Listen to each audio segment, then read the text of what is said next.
సొగసరి వారి grand sari exhibition factory prices కే mega sale weavers prices కే అందుబాటులోకి తీసుకొస్తున్నారు.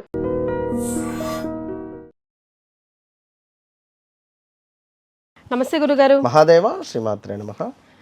గురుగారు, ప్రశాంతంగా పని చేసుకుంటూ పోతూ ఉంటాం, అనుకోకుండా ఏవైనా ఖర్చులు వస్తూ ఉంటాయి, దానికోసం అప్పులు చేయాల్సిన పరిస్థితి వస్తుంది. సో అప్పుల బాధ తొలగాలంటే ఏం చేయాలి? అసలు అప్పులు చేయకుండా ఉండాలి, చేసినవి తీరిపోయి ప్రశాంతంగా ఉండాలంటే ఏం చేయాలంటారు? తప్పకుండా అమ్మా. ఈ కలియుగంలో వెంకటేశ్వర స్వామి సాక్షాత్తు అందుకు తనకు పేరే వడ్డీ కాసులవాడు. సరే కనుక కుబేరం దగ్గర చేసినటువంటి అప్పుల మూలకంగా ఇప్పటికీ వడ్డీ కడుతున్నారు అని చెప్పి మనకు చెప్తూ ఉంటారు. సరే, ఏదేమైనప్పటికీ కూడా మనిషి అనేటువంటి వారు వారి వ్యక్తిగత జాతక రీత్యా కుజుడు నీచలో ఎవరికైతే ఉంటుందో, కుజుని బలం చాలా తక్కువగా ఉంటుందో అధికంగా అప్పులు చేయాల్సి వస్తుంది. ఒకటి. నెంబర్ 6 భావంలో కనుక చంద్రుడు కానీ కుజుడు కానివ్వండి, శనైశ్వరుడు కానివ్వండి, రాహువు కేతువు కానివ్వండి ఉన్న ఎడల బ్యాంకు లోన్స్, అప్పులు, వడ్డీలకు డబ్బులు తీసుకోవడాలు బయట నుండి, ఈ అప్పులు కట్టలేక గొడవలు ఏర్పడేటువంటి సందర్భాలు, ఇలాంటివి ఏర్పడేటువంటి పరిస్థితులు ఉంటాయి. మరి అలాంటి సందర్భాలలో ఏం చేసుకోవాలి?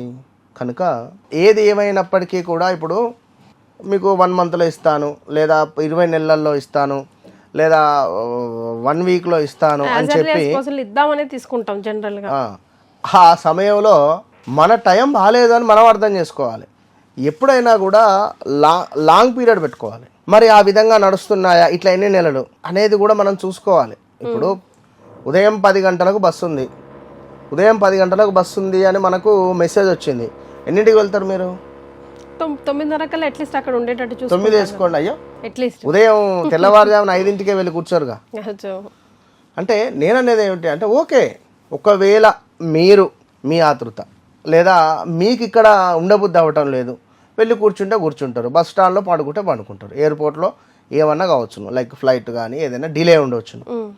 ఒక 2 అవర్స్ డిలే ఉంది, ఏం చేస్తారు? వెయిట్ చేయాలి కదా. మన టైం అది. కనుక ఎప్పుడైనా అప్పులు తీసుకునేవారు, అప్పులు ఇచ్చేవారు లాంగ్ టర్మ్ పెట్టుకోండి. విపరీతమైన లాంగ్ టర్మ్. 1 వీక్ అన్నది 1 మంత్ పెట్టుకోండి, 2 మంత్స్ పెట్టుకోండి, 6 మంత్స్ అన్నది 1 ఇయర్ పెట్టుకోండి. ఎందుకంటే అట్లా పెట్టుకుంటేనే ఇవ్వండి, మీరు తీసుకోండి. ఫస్ట్ ఇది ఒక ప్లానింగ్ అనేటువంటిది మన దగ్గర లేకుంటే జీవితంలో ముందుకు వెళ్ళలేము, అప్పుల పాలే అవుతుంది. ఏమిటి? సేవింగ్స్. ఫస్ట్ సేవ్ చేసి అమౌంట్ను ఖర్చు చేసేటువంటి ప్రయత్నం చేయాలి. ఇప్పుడు 1,00,000 రూపాయలు వస్తున్నవి, ఉండని ఒక రోజు 2 రోజులు, అందులోంచి ఒక 10,000 పక్కకు బారేయండి సేవింగ్స్. ఓ 20,000 బారేయండి. 80,000 మాకు ఈఎంఐ ఉన్నది, ఎందుకు అంతగానం మొసమర్రకుండా అంతగానం పెట్టుకుంటే ఎక్కడి నుంచి వస్తుంది? ఇక ఈ లోను ఆ లోను అయిపోయింది, ఇలా వచ్చేది 67,000 జీతము, ఇందులో 54,000 పోతుంది, మిగిలిన 10,000 11,000 లేదా లైక్ ఏదో ఇంట్లో సామాను మందం అవుతుంది. బస్ సడన్గా ఏదన్నా అవుతుంది, 50,000 కావాలి. ఎక్కడి నుంచి తెస్తారు? 1,00,000 రూపాయలు కావాలి, ఎక్కడి నుంచి తెస్తారు? దీనికి ప్లానింగ్ ఉండాలి కదా. ముందు సేవ్ డబ్బులు ఖర్చు పెట్టడం కాదు, డబ్బులను సేవ్ చేసేటువంటి ప్రయత్నం చేసుకోవాలి. డబ్బులను సేవ్ చేసి ఖర్చు చేస్తే అప్పుల పాలు కారు. ఇది గమనించుకోండి, మెయిన్ పాయింట్ ఇదే. డబ్బులను ఫస్ట్ రాగానే వీటి ఖర్చు కట్టేసే మూమెంట్లో కాకుండా వీటి ఎట్లా సేవ్ చేయాలని ఆలోచించుకోండి. ఇక్కడ నుంచి అయినా చెప్పడానికి నాకు ఈజీ, నేను ఏదో పుస్తకాలు ఏదో చూసి నేను చెప్తున్నాను, ఓకే, కానీ భరించేటువంటి ఇబ్బందులు మీకే ఉంటాయి. వాస్తవమే, మిమ్మల్ని అర్థం చేసుకొని నేను చెప్తున్నా. అంటే మనం సంపాదన ఎంత దానికి తగ్గట్టుగానే ప్లానింగ్ చేసుకోండి. ఇప్పుడు ఖర్చులు ప్లాన్ చేసుకోండి.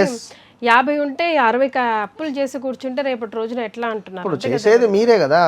ఇప్పుడు ప్లానింగ్ అనేది లేకుండా చేయించుకొని ఎట్లా ఉంటుంది? కనుక జాతకరీత్యా ఇట్లా ఉంటే మాత్రం అప్పుల పాలు అయ్యేటువంటి పరిస్థితి ఉంటుంది. ఏది ఏమైనప్పటికీ కూడా ప్రతి శనివారం శనైశ్వరునికి దీపారాధన చేయాలి. ఇల్లును నీట్గా ఉంచుకోవాలి. ఇంట్లో కూడా తప్పకుండా కూడా మనము వెనకటి రూమ్లో, అంటే లైక్ పడమర దిశలో ఉండేటువంటి రూమ్లో తప్పకుండా ఒక దీపారాధనను వెలిగించుకునే ప్రయత్నం చేయాలి. ఇంట్లో కాకుండా గురుగారు దేవుని గుడిలో ఖచ్చితంగా దీపారాధన చేసుకోవాలి. సాయంకాలము కుదిరితే రావి చెట్టు కింద దీపారాధన చేయాలి. ఇవేవి లేవు అనుకుంటే ఇంట్లో మనకు బ్యాక్ సైడ్ ఉండేటువంటి రూమ్లో ఒక దీపారాధన పెట్టుకోవాలి. రెండో విషయము, మనకు సుమారుగా కూడా అమావాస్య రోజు నాడు కానీ లైక్ పేదలకు ఏమైనా కొంచెం అన్నదానము అనేటువంటిది చేయడం ద్వారా కూడా మనకు శనైశ్వరుడు కొంచెం అనుగ్రహించి అప్పుల పాల నుండి ఇబ్బంది కాకుండా చేస్తాడు.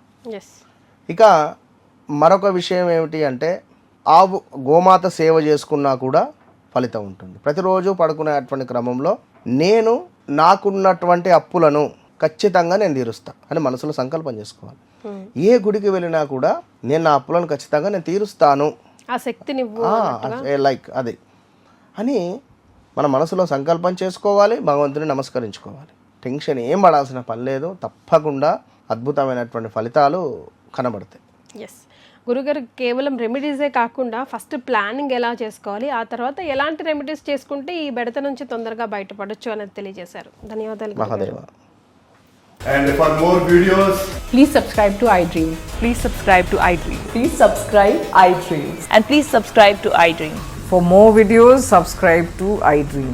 please like, share and subscribe to the channel. Congratulations, iDream. Subscribe to iDream. Subscribe to iDream. So subscribe to iDream Media. iDream की iDream team अंदर की huge congratulations. Please subscribe iDream Media. Please subscribe to iDream. Subscribe iDream. Please subscribe to iDream. iDream అంటే నా కళల channel subscribe చేసుకున్న నోరు తిరుగుతలేదు, మీరైతే గంట గుర్తు కొట్టండి. For more such videos, please subscribe to iDream. Subscribe to iDream. Please subscribe to iDream. Please subscribe iDream Media. Please do subscribe to iDream. Please subscribe to iDream Media. For best entertainment and information, please subscribe iDream. And don't forget to subscribe to iDream.